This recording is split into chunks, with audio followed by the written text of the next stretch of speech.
ఈ రాష్ట్రంలో దేశంలో ఒక గొప్ప నాయకుడు.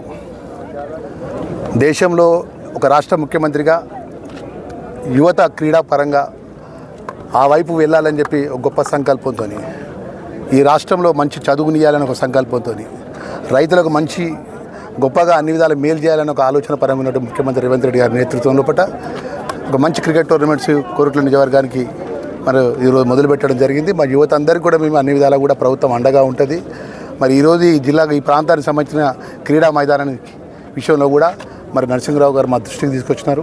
అదేవిధంగా జగిత్యాల జిల్లా హెడ్ క్వార్టర్లో కూడా గొప్పగా అంటే దేశంలో గొప్పగా క్రీడా మైదానం ఏర్పాటు చేయాలి జగిత్యాల అని చెప్పి ఒక సంకల్పంతో ఉన్నటువంటి డాక్టర్ సంజయ్ కుమార్ గారి యొక్క ఆలోచనను కూడా మంత్రిగా మన ముఖ్యమంత్రి దృష్టికి తీసుకెళ్ళి అవన్నీ కూడా పనులన్నీ పూర్తి చేస్తానని విషయాన్ని కూడా మీ ద్వారా మనవి చేసుకుంటూ మరొకసారి క్రీడాకారులందరికీ బెస్ట్ ఆఫ్ లక్ చెప్పుకుంటూ మరి గొప్పగా ఈరోజు ఈ జిల్లాకు సంబంధించినటువంటి డ్రగ్స్ విషయంలో కానీ అదేవిధంగా గాంజా విషయంలో కానీ జిల్లా ఎస్పీ గారి యొక్క ఆధ్వర్యంలో రాష్ట్ర డీజీపీ గారి యొక్క నేతృత్వంలో పడ్డ యువత అంతా కూడా వాటి జోలికి పోకుండా ఇదే మత్తు అనేది కానీ గాంజా అనే విషయంలో కానీ డ్రగ్స్ విషయంలో కూడా యువతను దూరంగా ఉంచాలి, యువతను ఒక మంచి మార్గంలో తీసుకుపోవాలని చెప్పి పోలీస్ యంత్రాంగం చేస్తున్న ప్రయత్నంలో ప్రభుత్వం కూడా అండగా ఉంటుందనే విషయాన్ని కూడా తెలియజేసుకుంటూ యువత గొప్పగా ఈ క్రీడా స్పోర్ట్స్ పరంగా కూడా ఈ రాష్ట్రంలో యువత ముందుకు వెళ్ళాలి, తెలంగాణ రాష్ట్రానికి మంచి పేరు తీసుకురావాలని మనస్ఫూర్తిగా కోరుకుంటూ ధన్యవాదాలు. అసలైన తొలి వెలుగు.